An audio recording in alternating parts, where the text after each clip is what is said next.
أعوذ بالله من الشيطان الرجيم بسم الله الرحمن الرحيم الحمد لله رب العالمين الرحمن الرحيم مالك يوم الدين إياك نعبد وإياك نستعين اهدنا الصراط المستقيم صراط الذين أنعمت عليهم غير المغضوب عليهم ولا الضالين.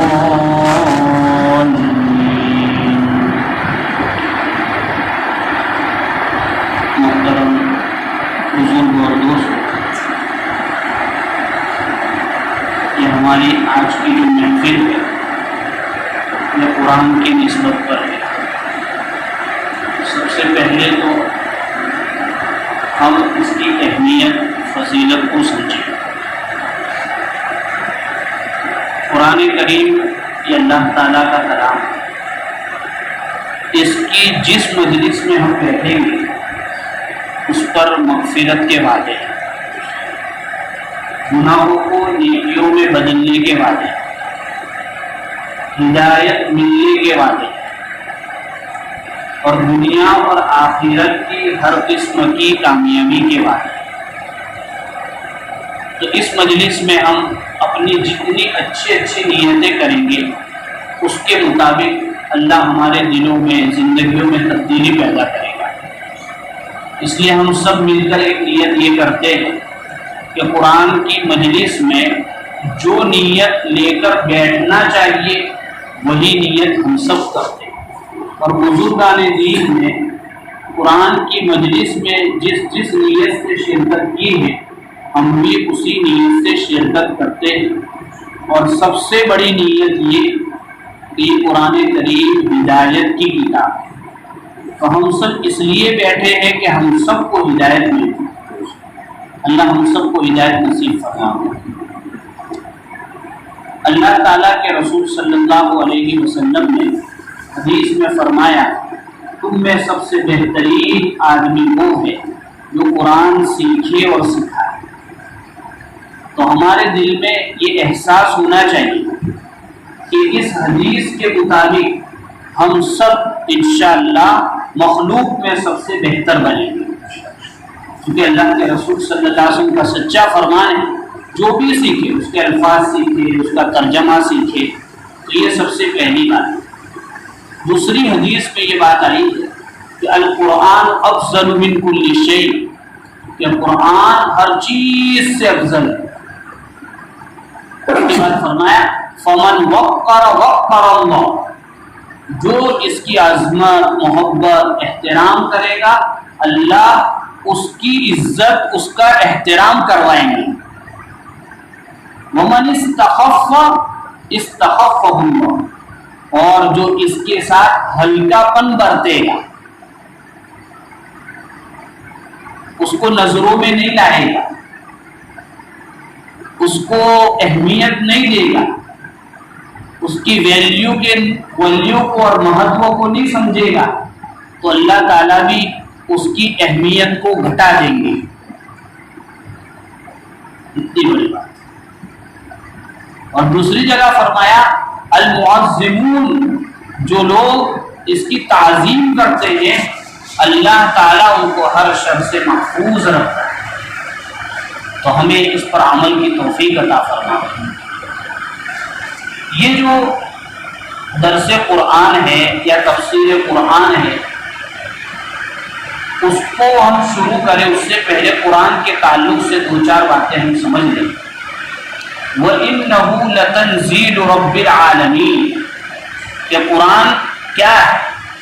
تاکہ یہ اللہ تعالیٰ نے اتارا ہے. کس کے ذریعے اتارا؟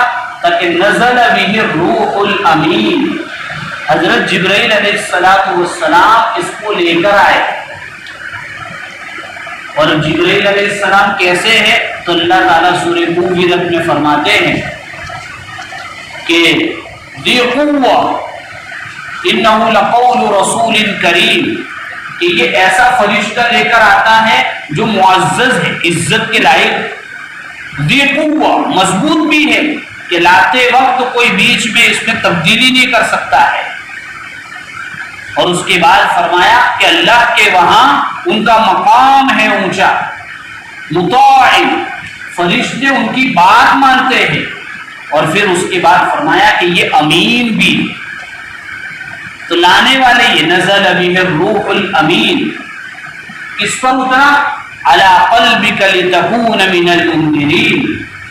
حضور پاک صلی اللہ علیہ وسلم کے مبارک سینے پر اتارا گیا.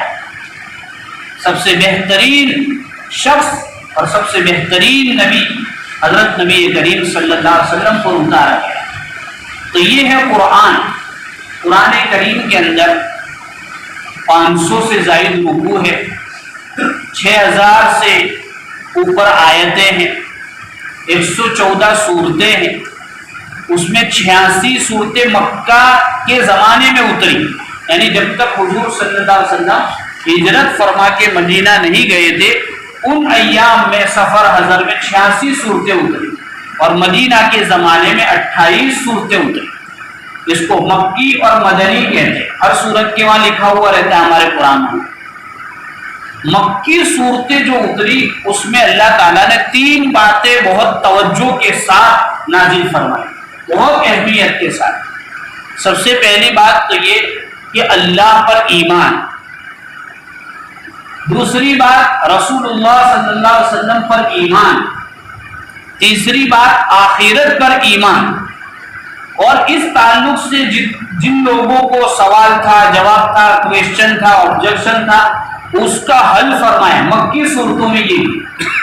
اور مدنی صورتیں جو اتری اس کے اندر اللہ تبارک و تعالیٰ نے اخلاق کو اتارا، کیریکٹر، نیتکتا، کہ آدمی کے اخلاق اچھے ہو، کیریکٹر اچھے ہو. اس لیے کہ اخلاق اچھے نہیں تو وہ جماعت، وہ قوم آگے نہیں بڑھ سکتی. کیریکٹر لیس کمیونٹی جو ہوگی اس کو پرگتی، پروموشن کسی بھی ڈویژن میں نہیں مل سکتا، کسی بھی جگہ وہ پرگتی نہیں کر سکتا. تو اخلاقیات کو اتارا، احکام کو اتارا. تو یہ ایک خلاصہ ہے مکی صورتوں میں کیا، مدنی صورتوں میں کیا. اس کے بعد قرآن 2 چیزوں کا نام ہے، الفاظ کا اور معانی کا. الفاظ ہیں جو پڑھتے، تو الفاظ کا بھی اپنا فائدہ ہے. سب سے پہلا فائدہ تو یہ کہ نیکی ملتی، چھوؤ تو بھی نیکی ملے، دیکھو تو بھی نیکی ملے، پڑھے تو بھی نیکی ملے، ایک تو نیکی ملے. دوسرا فائدہ اس کا یہ ہے کہ اللہ کی نزدیکی ملتی ہے. کیا ملتی ہے؟ اللہ کا قرب ملتا ہے. اور جس کو اللہ کا قرب مل جائے اس کا کیا ٹھکا.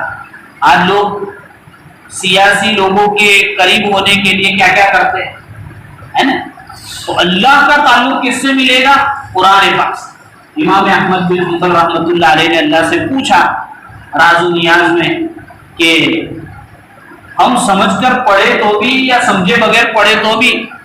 تو کہا کہ اگر کوئی سمجھے بغیر پڑھتا ہے اس کو بھی نزدیکی ملے گی.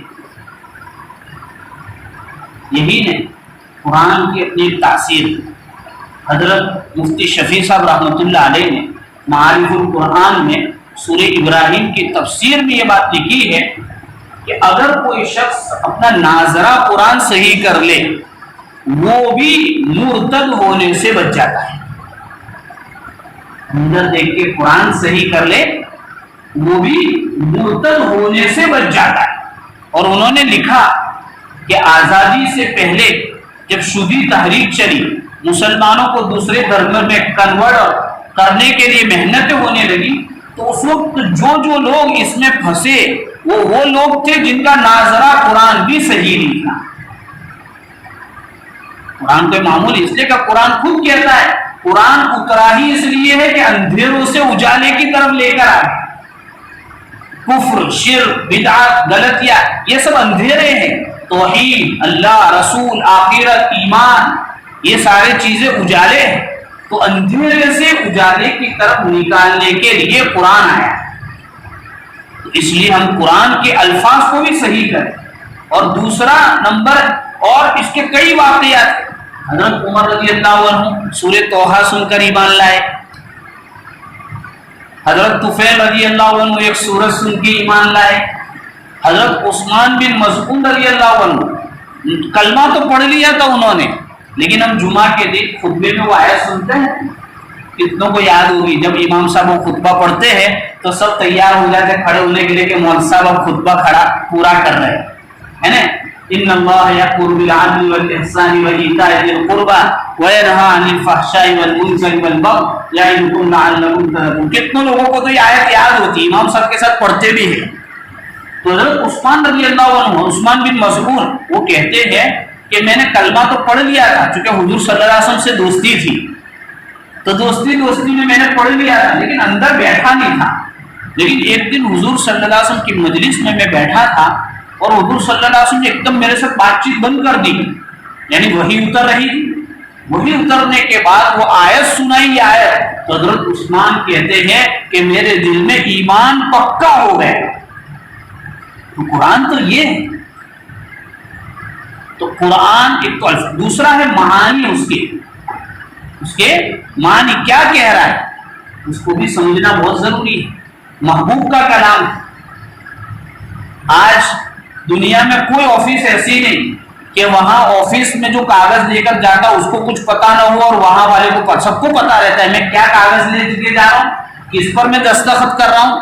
لیکن جو بھی کہیے، قرآن ایک ایسی چیز ہے کہ میں اور آپ برسوں سے نماز پڑھ رہے ہیں، لیکن مجھے یہ نہیں معلوم کہ میں اللہ کو کیا کہہ رہا ہوں اور یہ نہیں معلوم کہ اللہ مجھے کیا کہہ رہا ہے۔ تو اس لیے یہ مبارک محفل شروع ہو رہی ہے، اللہ اس میں دوام بخشے اور ہم سب کو خوب شوق عطا فرما دے اور ہمیں ہدایت نصیب فرما دے۔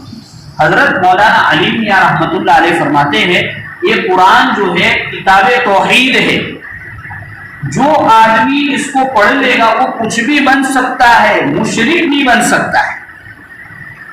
یہ قرآن کی تاثیر ہے، مشرک نہیں بن سکتا۔ تو اس لیے ہمیں ان محفلوں میں شرکت کر کے قرآن سے اپنا ربط اور تعلق بڑھانا ہے۔ علماء نے، حضرت مولانا عمر صاحب پالن پوری رحمۃ اللہ علیہ کو ہم سب جانتے ہیں، تبلیغ کی زبان تھی وہ، اور بھی علماء نے فرمایا قرآن کے 4 یا 5 حق بیان کیے۔ کتنے حق بیان کیے ہیں؟ سب سے پہلا حق یہ بیان کیا کہ اس کی تلاوت، الذین آتیناہم الکتاب یتلونہ حق تلاوت، سب سے پہلا قرآن کا حق ہے کہ ہم اس کو پڑھیں۔ کیسے پڑھیں؟ تاکہ صحیح پڑھیں۔ ہمارے پاس مکاتب ہے، مدرسے ہے، امام صاحب ہے، حافظ صاحب ہے، ہم اپنا وقت نکالیں، انشاءاللہ کوئی سکھانے سے منع نہیں کریں، ہم اس کو سیکھیں۔ ایک مرتبہ جماعت میں جانا ہوا آندھرا پردیش میں، تو ایک ریٹائر پولیس تھے۔ اب ریٹائر تو کتنے سال کے ہوتے تھے؟ 10 سال، 56 سال، 60 سال ہے نا، 60 سال۔ اب اس کے بعد تو آدمی بوڑھا جو ہو جاتا ہے نا بھائی، تو کہہ رہے کہ ایک دن میں مسجد میں داخل ہوا تو ہر مسجد میں ہماری الحمدللہ ادھر کیا ہوتا ہے، کلمہ لکھا ہوا ہوتا ہے عربی میں ہر جگہ اکثر۔ تو کہا کہ میں نے یہ دیکھا، مجھے کلمہ تو آتا تھا، پڑھتے نہیں آتا، کلمہ یاد تھا، مسلمان تھا، اس لیے تو میرے دل میں جذبہ پیدا ہوا کہ یار اگر کوئی مجھے پوچھے کہ یہ کیا لکھا ہے تو میں کیا جواب دوں گا۔ تو اس عمر میں ایک شوق پیدا ہوا، تو کہہ رہے میں نے اسی عمر میں قرآن سیکھا۔ تو 60 سال کا بوڑھا سیکھ سکتا ہے۔ حضرت ابو بکر رضی اللہ عنہ کے ابا ابو قحافہ رضی اللہ عنہ نے حضرت ابن عباس نوجوان صحابی کے پاس قرآن سیکھا۔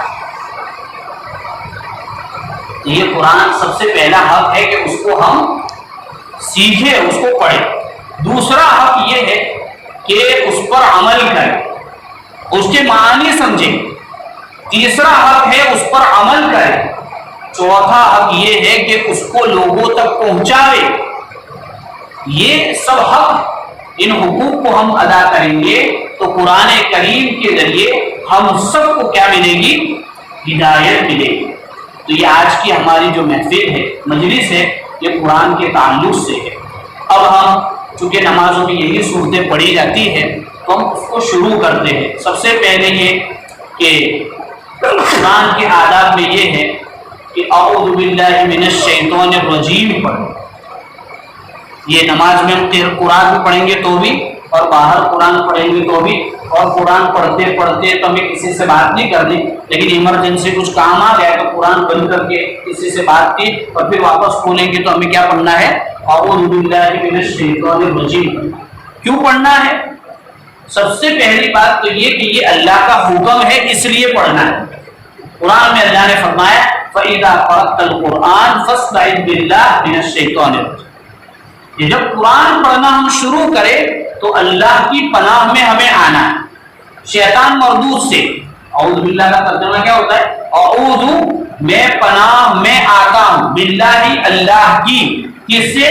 من الشیطان، شیطان سے، الرجیم جو مردود ہے، اللہ کے دربار سے اس کو نکال دیا گیا ہے۔ یہ اعوذ باللہ جو ہے علماء نے فرمایا کہ ہم سب کے دو دشمن ہیں۔ کتنے دشمن ہیں؟ ایک دکھتا ہے اور ایک نہیں دکھتا ہے۔ ایک دکھتا ہے، سماج میں بھی ہوتا ہے، دوسری قوموں میں بھی ہوتا ہے، تو اس کے ساتھ تو ہم ہاتھا پائی یا کسی طرح بھی قانوناً ہم اپنا حق وصول کر لیتے۔ دوسری جو چیز ہے وہ دکھتا نہیں، وہ دشمن کون ہے؟ ہمارا شیطان۔ قرآن میں اللہ تعالیٰ نے فرمایا کہ شیطان تمہارا بالکل کھلا دشمن ہے۔ کیسا دشمن ہے؟ اس کی دشمنی میں کوئی شک شبہ نہیں ہے، ایسا دشمن ہے۔ تو اب اس سے پناہ کس طرح مانگیں گے؟ تاکہ اللہ بھی ہمیں نہیں دکھتا ہے تو اللہ کی طاقت میں ہم آ جائیں گے، یعنی اللہ سے ہی مدد مانگیں گے کہ اللہ ہمیں یہ دکھتا نہیں ہے، ہم اس سے بچ نہیں سکتے، تو ہی ہمیں بچائے۔ اور قرآن چونکہ ہدایت کی کتاب ہے اور شیطان یہ نہیں چاہتا ہے کہ ہم سب کو ہدایت ملے، اس لیے آدمی کوشش بھی کرتا ہے کہ قرآن پڑھوں، قرآن کی مجلس میں بیٹھوں، قرآن دوسروں تک پہنچاؤں، تو بھی کیا ہو جاتا ہے؟ آدمی کوئی کام سے نکل جاتا ہے۔ اس لیے کہا کہ سب سے پہلا کام ہمیں یہ کرنا ہے اعوذ باللہ من الشیطان الرجیم پڑھنا ہے۔ اس کے بعد ہے بسم اللہ الرحمن الرحیم۔ بسم اللہ الرحمن الرحیم، کہ اللہ کے نام سے شروع کرتا ہوں جو رحمان ہے، رحیم ہے، یعنی اس کی رحمت بڑی بھی ہے اور عمدی اور گہری بھی ہے۔ یہ بسم اللہ کا سیدھا سادہ ترجمہ ہے کہ رحمان بھی ہے اور وہ رحیم بھی ہے۔ حدیث میں آتا ہے کہ ہمیں ہر کام سے پہلے بسم اللہ پڑھنا ہے، ہمیں ہر کام سے پہلے بسم اللہ پڑھنا ہے۔ کیوں پڑھوایا گیا بسم اللہ؟ اس کا لمبا فلسفہ ہے، لمبی لاجک ہے، اس میں ہم نہیں جاتے کہ بسم اللہ کے نام سے شروع کر کر ہمارا عقیدہ صحیح کیا جا رہا ہے۔ جیسے دوسرے دھرم کے لوگ اپنا ہر کام اپنے دیوی دیوتاؤں کے نام سے شروع کرتے ہیں، ہمارا مذہب سچا ہے اس لیے ہم شروع کریں گے بسم اللہ الرحمن الرحیم سے۔ بسم اللہ کے اندر ایک بات تو یہ کہ ہمیں یہ تعلیم دی جا رہی کہ ہم ہر کام کے شروع میں بسم اللہ پڑھیں۔ ایک واقعہ آتا ہے کہ حضور پاک صلی اللہ علیہ وسلم ایک صحابی کو لے کے جا رہے تھے اونٹ پر، تو وہ موقع ایسا تھا کہ ادھر ادھر ہو گئی، تو انہوں نے کیا کہا، جیسا ہم بولتے ہیں نا اس کا ناش ہو، اس کا ایسا ہو، اس کا ایسا ہو، تو ان سے بھی ایسا نکل گیا تعیش الشیطان، کہ شیطان کا ناش ہو، کہ اس نے گڑبڑ کروائی۔ تو حضور صلی اللہ علیہ وسلم نے کہا بسم اللہ پڑھنے کا، بھائی قلت بسم اللہ، تم کو بسم اللہ کہنا چاہیے۔ کیوں؟ اس میں علماء نے لکھا ہے کہ جب تم شیطان کو اس طرح گالی بھی دیں گے تو وہ ایسا سمجھیں گے کہ مجھے کچھ سمجھ رہے، شیطان کیا سمجھے گا کہ میری ویلیو ہے ان لوگوں کے وہاں، اس لیے تو میرا جہاں وہاں نام لیے جا رہے ہیں۔ تو کہا بسم اللہ، یعنی دیکھو حضور صلی اللہ علیہ وسلم کیسی تربیت کی، کھانے سے پہلے بسم اللہ، تاکہ آدمی کو احساس ہو کہ اللہ کھلا رہا ہے، گھر سے نکل رہا ہے بسم اللہ توکلت علی اللہ، تو ہر چیز میں بسم اللہ۔ بہت فلسفے ہیں اس میں، ہماری تو ایک ایک چیز میں بہت گہرائی ہے، لیکن ہمیں اوپر سے ضروری باتیں سمجھنی ہیں، اس لیے آج کی مجلس میں ہم یہی رک جاتے ہیں۔ انشاءاللہ اگلی مجلس میں سورہ فاتحہ کا ترجمہ اور اس میں اللہ نے کیا بیان کیا ہے۔ قرآن کریم میں تو جتنا سب کچھ ہے سب کچھ سورہ فاتحہ میں بیان کیا اللہ نے۔ سورہ فاتحہ میں عقیدہ بیان کیا، عبادت بیان کی، سب کچھ بیان کیا ہے۔ تو اس پر علماء نے بہت کچھ لکھا ہے تاکہ ہمیں پتہ چلے کہ یہ دعا بھی ہے، اللہ سے ہدایت مانگنے کا ذریعہ بھی ہے۔ تو آج کی مجلس 20 منٹ ہو گئی ہے، ہم یہیں پر پورا کرتے ہیں۔ انشاءاللہ جیسے جیسے ہمارا مضمون آگے بڑھے گا ہم بھی آگے بڑھتے جائیں گے، لیکن ہم سب کی نیت یہ ہونی چاہیے کہ ہم اس مجلس میں کانوں کی لذت حاصل کرنے نہیں بیٹھے۔ دیکھو خالی دارو کی اور کھانے پینے کی لذت نہیں، کانوں کی بھی عیاشی ہوتی ہے۔ اس کی عیاشی ہاں تو بھائی اچھی بات ہے نہیں، اس لیے ہم ہدایت کے لیے قرآن میں اللہ تعالیٰ نے قرآن لفظ کے ساتھ 19 مرتبہ ہدایت کا لفظ استعمال کیا ہے۔ اس پر علماء نے لکھا ہے قرآن سے بڑھ کر ہدایت دینے والی کتاب کوئی نہیں ہے۔ تو ہم قرآن کی ہدایت دینے کے لیے مولانا اسماعیل صاحب گودرا یہاں بھی آتے ہیں، ہم سب جانتے ہیں دعوت کے ذمہ دار ہیں۔ انہوں نے کہا کہ کوئی آدمی قرآن کریم کو اللہ کی کتاب اور ہدایت کی کتاب پڑھ کر پڑھے سمجھ کر تو اس کو ضرور ہدایت ملے گی اور وہ ولی بن کے مرے گا، معمولی کتاب نہیں۔ تو اس لیے اللہ ہمیں تلاوت کی بھی توفیق عطا فرماوے اور اس کو سمجھنے کی بھی توفیق عطا فرماوے، اس کے احترام کی بھی توفیق عطا فرماوے۔ وآخر دعوانا ان الحمد للہ رب العالمین۔ سبحان اللہ وبحمدہ، سبحانک اللہم وبحمدک، ونشہد ان لا الہ الا انت، نستغفرک ونتوب الیک۔ سبحان ربک رب العزة عما یصفون، وسلام علی المرسلین، والحمد للہ۔